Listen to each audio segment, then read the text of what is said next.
There are moments in life when love costs almost nothing. And then there are moments when love costs everything. Moments when love means stepping forward instead of stepping back. When love means losing your freedom so someone else can keep theirs.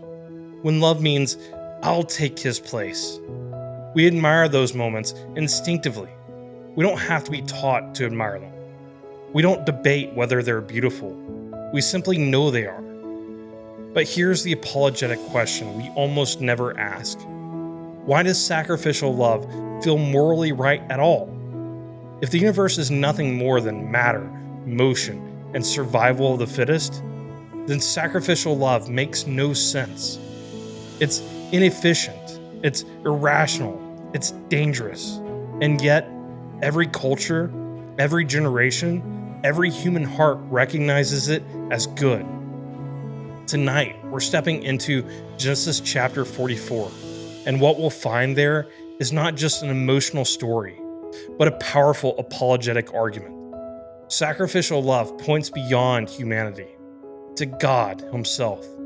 This chapter brings us to the moment the entire Joseph narrative has been building toward. The moment when a brother who once sold another brother into slavery now offers himself in that brother's place. And when that happens, we're forced to ask, why does substitution move us? Why does sacrifice stir us? Why does love that cost everything feel like truth? Let's walk into the story.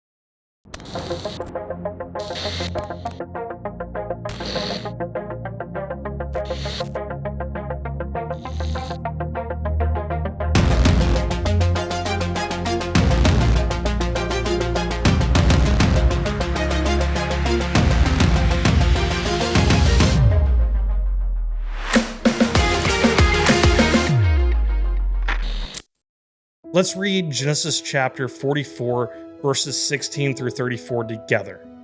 Listen carefully because this is not just history. This is revelation. And Judah said, "What shall we say to my Lord? What shall we speak?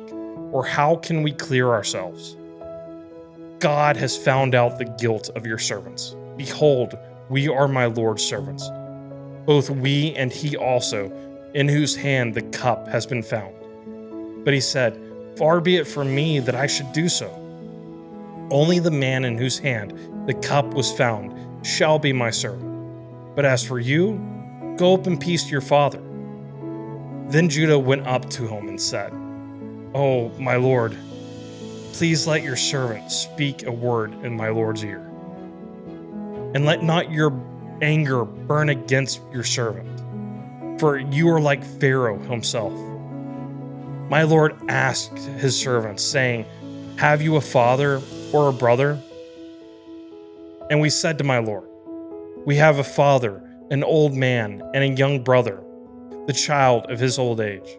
His brother is dead, and he alone is left of his mother's children, and his father loves him.'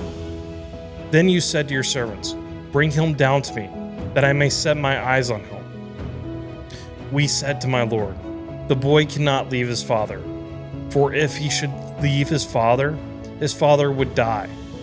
Then you said to your servants, 'Unless your youngest brother comes down with you, you shall not see my face again.' When we went back to your servant, my father, we told him the words of my lord. And when our father said, 'Go again, buy us a little food,' we said, 'We cannot go down. If our youngest brother goes with us, then we will go down. For we cannot see the man's face unless our youngest brother is with us.' Then your servant, my father, said to us, 'You know that my wife bore me 2 sons. One left me, and I said, surely he has been torn to pieces. And I have never seen him since. If you take this one also from me, and harm happens to him, you will bring down my gray hairs and evil to Sheol. Now therefore, as soon as I come to your servant, my father, and the boy is not with us, then as his life is bound up in the boy's life, as soon as he sees that the boy is not with us, he will die. And your servant will bring down the gray hairs of your servant our father with sorrow to Sheol. For your servant became a pledge of safety for the boy to my father, saying, if I do not bring him back to you, then I shall bear the blame before my father all my life. Now therefore, please let your servant remain instead of the boy as a servant to the Lord, and let the boy go back with his brothers. For how can I go back to my father if the boy is not with me? I fear to see the evil that would find my father. That's Judah speaking. The same Judah who once said in Genesis 37, what profit is it if we kill our brother? Come, let us sell him. Now he says, let me take his place. That is not coincidence. That is transformation. And more than that is an apologetic signpost pointing straight to God. From a purely naturalistic standpoint, Judah's decision is absurd. He gains nothing. He loses everything. Benjamin is younger. Judah could walk away. No law forces him. No reward is offered. And yet, he steps forward. Why? Because something ought to be done. C.S. Lewis in Mere Christianity wrote, a man does not call a line crooked unless he has some idea of a straight line. What then was I comparing this universe with when I called it unjust? Judah's heart is responding to a moral standard that transcends survival instincts. Something inside him says, this would be wrong. That sense of moral obligation, that ought, is one of the strongest arguments for God.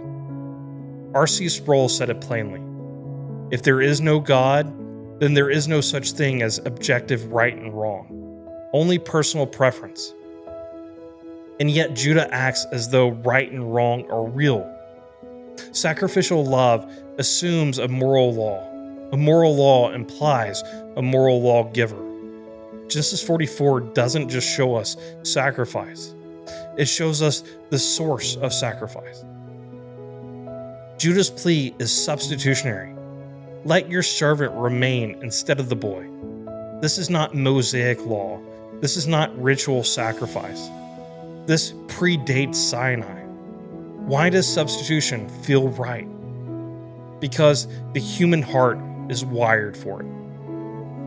Warren Wiersbe, commenting on this passage, writes, Judah's willingness to take Benjamin's place reveals the depth of his repentance and the reality of his transformation. Josh McDowell has often argued that the gospel resonates across cultures because it aligns with something humanity already recognizes. The concept of substitution makes sense because it reflects a deep moral reality God has placed within us. Why do we cheer when someone jumps on a grenade to save others? Why do we tell those stories again and again? Because substitution feels like truth, and truth points beyond biology. Joseph declares justice. Only the man in whose hand the cup was found shall be my servant. That's fair. That's legal. That's just. But something still feels unfinished. Judah doesn't argue innocence. He doesn't deny guilt. He appeals to mercy. This tension between justice and mercy is something every worldview must address. Tim Keller observed, if you have justice without mercy, you have brutality. If you have mercy without justice, you have sentimentality. Only Christianity fully satisfies both.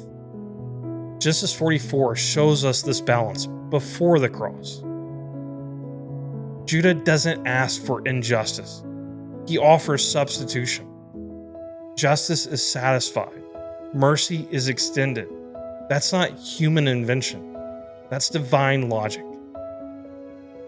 Evolutionary explanations of altruism always break down when sacrifice brings no survival benefit. Judah's sacrifice doesn't help his genes. It doesn't protect his status, and it doesn't ensure survival. It cost him everything.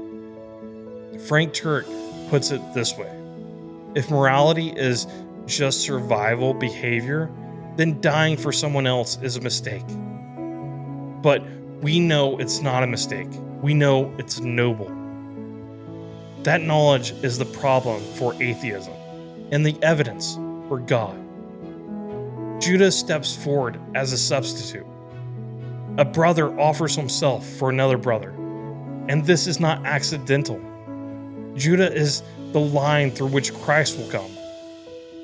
Charles Spurgeon preached, Judah's offer to stand in Benjamin's place is one of the most beautiful types of Christ in all the Old Testament. Long before the cross, God was teaching the world what redemption looks like. One stands for the guilty. One takes the place of another. One suffers so another can go free.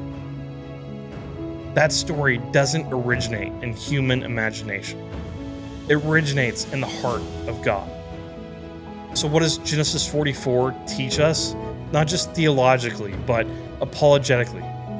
Well, first, your moral intuitions are not accidents. If sacrificial love moves you, it's because you were designed to recognize it. A.W. Tozer said, the moral structure of the universe is rooted in the nature of God. Your response to sacrifice is evidence you are not an accident. Second, Christianity explains what other worldviews cannot. Other worldviews may admire sacrifice, but they cannot justify it. Christianity explains why sacrifice is good, why substitution makes sense, and why love that costs everything feels true. Because God Himself is sacrificial love. And number 3, the gospel is not imposed, it's recognized. When people hear the gospel and say, that sounds right, it's not conditioning, it's recognition. J. Warner Wallace, former atheist detective, writes, the gospel doesn't feel foreign, it feels familiar, because it explains what we already know about right, wrong, and love. Genesis 44 prepares the heart for the cross. And finally, number 4, sacrificial love is the greatest apologetic. Arguments matter, yes, and evidence matters. But nothing speaks louder than a life willing to love at cost.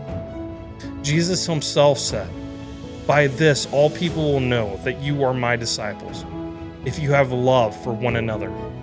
Sacrificial love doesn't just define faith, it displays it.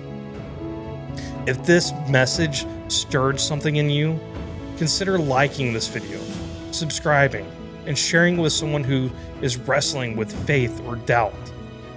Leave a comment below. Where have you seen sacrificial love change a life? In the upcoming weeks, we'll continue walking through Joseph's story and uncovering the apologetic power hidden in Scripture. Thank you for being a part of Apologetically Unapologetic. Until Saturday at 6:15 Eastern Time, stay grounded in truth, full of grace, and unapologetically for the gospel. May God keep you and bless you.